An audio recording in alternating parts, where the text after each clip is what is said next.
All right, well, two things that could be. The fan was jammed. I unjammed it. It was stuck. And I think maybe that little fuse there could be gone. I'm not sure. But what's happening? It's working. It's working, but nothing's getting hot. So I've had it parked away for a couple of months now. I figured I'll just take a look to see if there's anything burned in there. Can't see anything burned.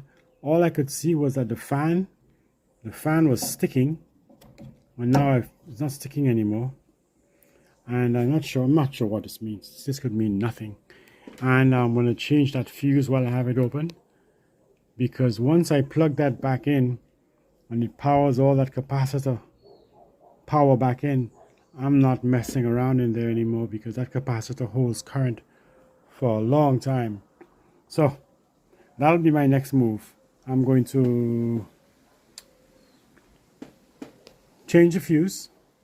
I've already fixed the fan, and then we'll see what happens after that.